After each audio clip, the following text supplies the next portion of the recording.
نقرأ متهرى سايمتا نقرأ متهرى سايمتا رفتن بتملكته ببزو قدوس أبونا شنودا ሳልሳዊ በምድር ላይ የተመላለስን ሳለን የምናርፍባቸው የእረፍት አይነቶች አሉ። እነዚህም ስጋዊ እረፍት፣ የአእምሮ እረፍት፣ የነፍስ እረፍት፣ የልብ እረፍትና የስሜት እንዲሁም የህሊና እረፍት ይባላሉ። እንዲሁ የስነ ልቦና እረፍትና መንፈሳዊ እረፍትም አሉ። እነዚህን እንደ እግዚአብሔር ቅዱስ ፈቃድ የምናይ ይሆናል። ይህ መንፈሳዊ ምክር ለብዙ ወንድሞችና እህቶች እንዲደርስ ሼር በማድረግ ይተባበሩ። የዚህ ቻናል ቤተሰብ ካልሆኑም ሰብስክራይብ በማድረግ ቤተሰብ ይሁኑ። በስላሴ ስም እንጀምራለን። መቼ አርፋለሁ? እረፍት በቅዱሳት መጻሕፍት መጀመሪያ ላይ በፍጥረት ታሪክ ውስጥ ተጠቅሷል። እግዚአብሔርም ሰባተኛውን ቀን ባረከው ቀደሰውም፣ እግዚአብሔር ሊያደርገው ከፈጠረው ሥራ ሁሉ በእርሱ አርፏልና ይላል ዘፍጥረት 2:3። እዚህ ላይ እረፍት ማለት ስራን ከጨረሱ ወይም ከቋጩ በኋላ የሚደረግ እፎይታ ነው። ባለ ስራውን ወይም ተግባሩን ሲያጠናቅቅ እፎይታና እረፍት ይሰማዋል። እግዚአብሔርም በመጀመሪያ እንደ ፈጣሪነቱ በሰባተኛው ቀን ከስራው አረፈ ይላል። እንደገና የማዳን ስራውንም ካጠናቀቀና ሰዎችን ከኃጢአትና ከሞት ከተቤዠ በኋላ በትንሣኤ እሁድ አርፏል። ሌላው ከዓለም የምናርፍበት ዘላለማዊ እረፍት ነው። በዚህ ለዘላለም በሚቆየው እረፍት ድካም፣ ህመም ወይም ስቃይ አይኖርም። በዚያኛው አዲሱ ዓለም ሁሉም የጭንቀት መንስኤዎች መኖር ያቆማሉና። ከዘላለማዊ እረፍት በፊት ያለው ሌላው እረፍት ሰዎች ከሞት በኋላ የሚያርፉበት ነው። ሰው ከሞት በኋላ ከዚህ ዓለም መከራ፣ ከጭንቀትና ከአካሉ ሸክም እንዲሁም በዙሪያው ካለው ክፋት ያርፋል። መጽሐፍ ቅዱስ ከድካማቸው ያርፉ ዘንድ ስራቸውን ይከተላቸዋል ይላል ራዕይ 14:13። ለዛም ነው አንድ ሰው ከአጸደ ሥጋ በተለየ ጊዜ አረፈ የምንለው። አሁን በዝርዝር ከሰውነት አካል እረፍት እንጀምራለን። የሰውነት እረፍት እግዚአብሔር ራሱ የሰውነት አካላችን እረፍት እንዲያገኝ ፈቅዷል። ስጋን የፈጠረ እርሱ ነውና እረፍት እንደሚያስፈልገው ተፈጥሮውን ያውቃል። ስለዚህም ከሳምንቱ ሰባተኛውን ቀን የእረፍት ቀን አድርጎ ሰጠን። ስለ ሰንበት ስለ ሰው ተፈጠረች እንጂ ሰው ስለ ሰንበት አልተፈጠረም ብሏል የማርቆስ ወንጌል ምዕራፍ 2:27 ላይ። ስለዚህ ሰውነታችንን ማሳረፍ ኃጢአት ሳይሆን መለኮታዊ ትእዛዝ ነውና ስጋዊ እረፍትን መስጠት አለብን። ማንም ሰው ሰውነቱን ከአቅሙ በላይ እንዳያደክም ወይም ከሚያስፈልገው በላይ እረፍት እንዳይሰጠው፣ ይህም ወደ ስንፍና ወይም ዝግተኛነት እንዳይወስደው መጠንቀቅ አለበት። በለንደን ከተማ የሚኖር አንድ የሕክምና ፕሮፌሰር ስለ ስጋ እረፍት የመከረኝን አስታውሳለሁ። ከትጉ ስራ ልከለክል አልችልም፣ ያንተ ኃላፊነት ይህን የሚጠይቅ ነውና፣ ነገር ግን ከመጠን በላይ ስራ እንዳትሰራ ከለክላለሁ። ከመጠን በላይ ስራ ሲል ሰው ከደከመ በኋላ የሚሰራውንና መቆም ያለበትን ስራ ማለት ነው። በተጨማሪም በደስታና በተነሳሽነት የምትሰራው ስራ ልብን አይጎዳውም። ነገር ግን ስትበሳጭና ስትጨነቅ የምትሰራው ስራ ስጋን ክፉኛ ያደክመዋል።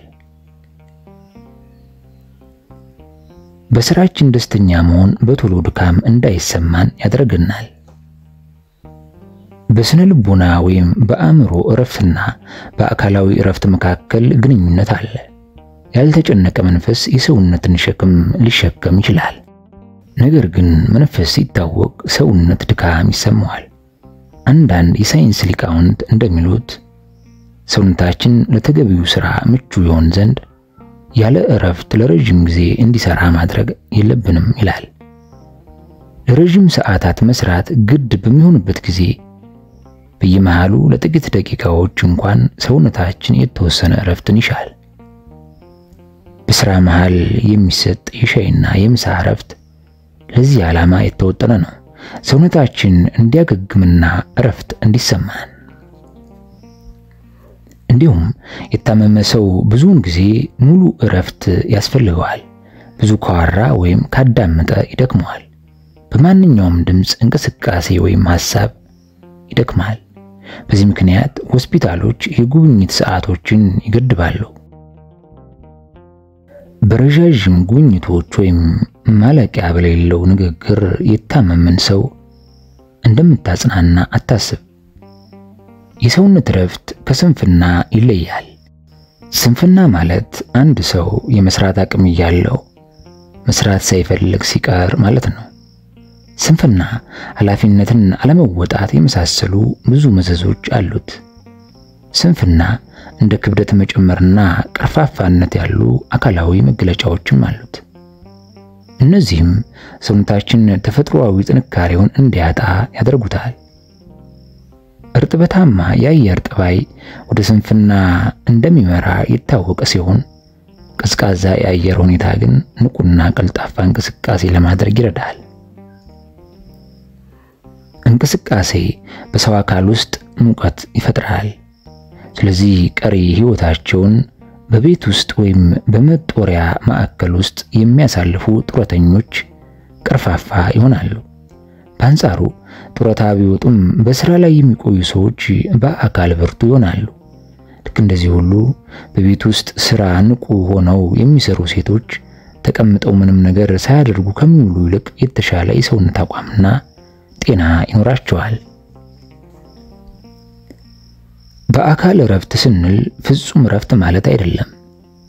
ሰውነታችን በጥልቀት ሊሆን ይችላል፣ ነገር ግን ልባችን ስራውን በመደበኛነት ይሰራል። እንዲሁም በእንቅልፍና በእረፍት ጊዜ ሌሎች የሰውነት ስርዓቶች፣ የመተንፈሻ አካላት፣ አንጎልና ሌሎች ንዑስ ስርዓቶች ሁሉ አይቋረጡም። በልብ ወይም በአንጎል ላይ ችግር የሚያመጣው የሥራ ድካም እንጂ ስራ አይደለም። ስለዚህም እረፍት ማለት ሙሉ በሙሉ ከሥራ መቆጠብ ማለት አይደለም። ለዚህም ነው እረፍት ሌላኛው ትርጉሙ መዝናኛ የሚል ስያሜ ያለው። ትርጉሙም አእምሮአችን አንድን ሐሳብ ከሌላ ሐሳብ በኋላ አከታትሎ እንደሚፈጥረው ያለ እንደገና መፍጠር ማለት ነው። በአንድ ሐሳብ ላይ ብቻ ለረጅም ጊዜ ያክል ማተኮር አእምሮን ያደክማል። ስለዚህ አንድ ሰው ትኩረትን ለመሰብሰብ ሲሳነው ወደ ሌላ ሐሳብ መሸጋገር አለበት። አእምሮ ሁል ጊዜ ያስባል። ሆኖም ግን በአንድ ርዕሰ ጉዳይ ላይ ለረጅም ጊዜ በጥልቀት ማሰብ አእምሮን ያደክማል። አንዳንድ ጊዜ እረፍት ከድካም ጋር የሚያያዝ ነው። ለምሳሌ አንድ ሰው ሰውነቱን በማንቃት ጤናውን ለመጠበቅ የተወሰኑ የአካል ብቃት እንቅስቃሴዎችን ማድረግ ያስፈልገው ይሆናል። አንዳንድ ሰዎች የተወሰነ መንገድ በእግር በመጓዝ ወይም በመሮጥ ይህንን ማሳካት ይችላሉ። አንዳንድ ጊዜ ድካም ለስጋዊ ጥቅም የሚበጅ ሊሆን ይችላል። ይሁን እንጂ ለስጋዊ ጥቅም የሚሆነው ድካም በታቀደ አካላዊ እንቅስቃሴ ምክንያት የሚመጣውን ድካም እንጂ ያልታቀደውን ድካም አይደለም። ሌላው በራስና በመንፈስ መካከል ያለ ድካም ምን እንደሆነ እናያለን። በራስና በመንፈስ መካከል ያለ ድካም አንዳንድ ሰዎች በሚታመሙበት ጊዜ በሽታቸው አደገኛ መሆኑን ሲያውቁ መጥፎ ስሜት ሊሰማቸው ይችላል። ነገር ግን በእንዲህ አይነት ሁኔታ ውስጥ ያሉ ሰዎች ራሳቸውን ለዘላለማዊ ሕይወታቸው ቢያዘጋጁ በዚህ የመንፈስ መጽናናት ይሆንላቸዋል። ስለዚህ ለሞት በሚያበቃ አደገኛ በሽታ የተያዙ ሰዎች ሰማያዊ ዕጣፈንታቸውንና ዘላለማዊ ሕይወታቸውን ቸል እንዲሉ ሊያደርጋቸው ስለሚችል ደህና እንደሆኑ አድርገው እንዲያስቡ መምከርና ማጽናናት ተገቢ አይደለም። እንዲሁም ኃጢአተኛው የአእምሮ ሰላም እንዲሰማው በማለት በከንቱ ማጽናናትና ማሞጋገስ ለዘላለማዊ ሕይወት ቸልተኛ እንዲሆን ማበረታታት ነው። ይህንን ካደረግን በሽተኛው ንስሐ አይገባም፣ አይጸጸትም። በዚህም ሰማያዊ ዕጣፈንታው እየተበላሸ ይሆናል። ከፍ ባለ ቦታ ላይ ያሉ ሰዎችን በከንቱ ማሞገስ ልጆችን እየደለሉ ከማበላሸት ጋር ተመሳሳይ ነው። ኃጢአትን መገሰጽ ካልቻላችሁ ቢያንስ አታጽድቁት። የኃጢአተኞችን ባህሪ ማጽደቅ የጥፋቱ ተካፋይ እንደመሆን ነው። ኤልዛቤል ባሏ አክዓብ ኢዝራኤላዊውን ናቡቴን እንዲጨቁንና የወይን ቦታውን እንዲወስድ አበረታታችው። በዚህም አስደሰተችው። እሷ ግን በመንፈሳዊ መስፈርት ጎድተዋለች። እርሷም የቅጣቱ ተካፋይ ሆናለች። እንዲሁም ከአስቸኳይ ሁኔታ ለመውጣት የሚዋሽ ሰው ለጊዜው የአእምሮ ሰላም ይሰማዋል። ነገር ግን በመንፈሱ ላይ ጉዳት እያደረሰ መሆኑን አያውቅም። እንዲሁም አንድን ዓላማ ለማሳካት የሚያጭበረብር ሰው ተመሳሳይ ውጤትን ያገኛል። ሕሊናውን የማይመረምርና ራሱን ከኃጢአቱ የማይገስጽ ሰው አእምሮውን ያጽናናል፣ ነገር ግን ራሱን ወደ ጥፋት ይመራል። ይባስ ብሎ ማጽናኛ ለማግኘት በማሰብ ራሱን ለማጽደቅ የሚሞክር ሰው ራሱን ያታልላል። እንዲህ ያለው ከንቱ ማጽናኛ ፈጽሞ ሐሰት ነውና። ሌላው ከጎጂ የእረፍት አይነቶች መካከል የሚመደበው በሌሎች ድካም የራሱን እረፍት የሚያገኝ ሰው ነው። እንዲህ አይነቱ እረፍት የራስ ወዳድነትና ለሌሎች ፍቅር ማጣት ነው። በዚህ ሁኔታ ውስጥ ያለ ሰው መንፈሱን በስህተት እየደለለ ለራሱ ከንቱ መጽናናትን ያከማቻል። ሌላው የምናየው የድካም አይነት የውስጥ ድካም ይሆናል።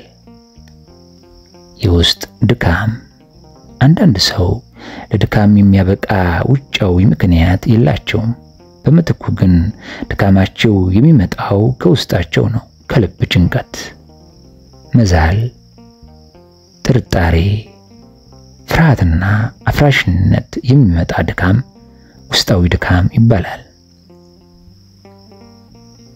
እንዲህ አይነት ሰዎች ማናቸውም ወደ እነሱ የሚመጣ ነገር በቀላሉ ያደክማቸዋል፣ ችግርም ይፈጥርባቸዋል። ራሳቸው የድካም ምክንያት እነሱ እንጂ ሌሎች አይደሉም።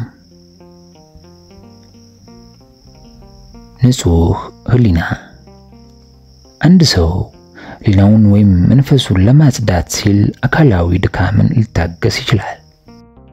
ለምሳሌ ሰማዕታትና ቅዱሳን በእምነት ጸንተው እንዲኖሩና ንጹህ ሕሊና እንዲኖራቸው በመሻት በአካላቸው ላይ ብዙ ስቃይን ታገሱ። መጥምቁ ዮሐንስ እውነትን ተናግሮ ንጉሡን ፊት ለፊት በመጋፈጡ ምክንያት በእስር ቤት ውስጥ የተቀበለውና ራሱን እስከ መቁረጥ ያደረሰው ስቃይ ለዚህ ጥሩ ምሳሌ ነው። ንጉሡን የወንድምህን ሚስት ተወስድ ዘንድ አልተፈቀደልህም በማለቱ ለእውነት መስክሯልና ለመንፈሳዊ ጥቅም ስጋዊ መከራን ተቀበለ። ማርቆስ 6:18። የሃይማኖት አስተምሮን ከአርዮስ ኑፋቄ ጥቃት ለመከላከል ስደትን የተቀበለው ቅዱስ አትናቴዎስ ሌላ ምሳሌ ነው። ልክ እንደዚህ ሁሉ ጻድቁ ዮሴፍ ሕሊናውን ንጹህ ለማድረግ ቆርጦ ወደ እስር ቤት ተወርውሯል።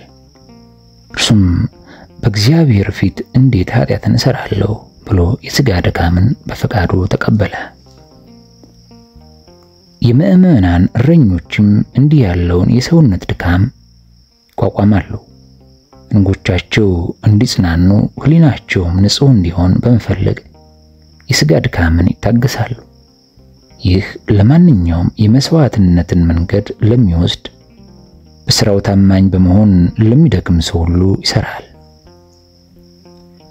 እንዲህ አይነቱ ሰው በአካል ድካም ሊሰማው ይችላል። ነገር ግን የራሱን እንጂ የሌሎችን ምቾት አልፈለገምና የአእምሮ ረፍት ይሰማዋል። ኃላፊነቱን በአግባቡ በመወጣት የመንፈስ መጽናናትን ያገኛል። እንዲሁም ጠንክሮ የሚተጋ ተማሪ ከዓላማው አንጻር ንጹህ ሕሊና ይኖረዋል። ይህም የአእምሮ ሰላም ስለሚያስገኝለት ድካም ቢኖረውም ደስተኛ ይሆናል። እንደዚህ ሁሉ የሚመኙት ግብ ላይ ለመድረስ ከትጋት ጋር የሚደክሙ ሁሉ ስጋቸው ድካም ለበጎ ይሆንላቸዋል። አንድ ገጣሚ በአንድ ወቅት አንዲት ታላቅ ነፍስ የምትፈልገውን ታሳካ ዘንድ ስጋ ጠንክሮ መስራት አለበት እንዳለ፣ በመንፈሳዊ ተጋድሎ ውስጥ እንኳን አንድ ሰው መንፈሳዊ ሕሊናውን ለማንጻትና መንፈሱን በእግዚአብሔር ላይ ለማሳረፍ ሲሻ ትጋትና በመልካም መዋጋት ይኖርበታል። ስለዚህም ሐዋርያው ጳውሎስ ከኃጢአት ጋር እየተጋደላችሁ የአገልግሎት ድካም አገልጋይ ሌላውን ለማጥራትና ሌሎችን ለማጽናናት ለጊዜው ያለ ዋጋ ይደክማል። ሐዋርያውም እያንዳንዱ እንደራሱ ድካም መጠን የራሱን ደሞዝ ይቀበላል እንዳለ፣ ስለዚህም ቅዱስ ጳውሎስ የእግዚአብሔርን መንግሥት ለማነጽና ለሕዝቡ መዳን ሲል በብርቱ አገልግሎት ደከመ። ለአገልግሎቱ ሲል ስጋውን የማያዳክም አገልጋይ መንፈሳዊ ምቾት አይሰማውም፣ ለሚያገለግልላቸውም መጽናናትን አያመጣም። የስጋ ድካም የነፍስ ዘላለማዊ ስንቅ ነው። የስጋ ድካም የነፍስ ዘላለማዊ ስንቅ ነው። አካላዊ ስጋችንን ከጭቃ አበጅቶ የሰጠን እርሱ ነውና ከእረፍት ጋር ድካምን ሊቀበል ይገባዋል።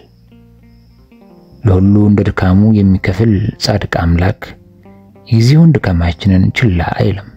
ስለዚህም እስከ ጊዜው ድረስ ከንቱ ያልሆነ የስጋ ድካምን በጸጋ እንቀበል እንጂ አናጉረምርም ይላል አባታችን የብፁዕ ቅዱስ አቡነ ሽኖዳ ሳልሳዊ እስከ ማይዜኑ ከሚለው መንፈሳዊ መጽሐፋቸው የተወሰደ ምክር። በቀጣይ በሌላ መንፈሳዊ ምክር እስክንገናኝ ቸር እንሰንብት።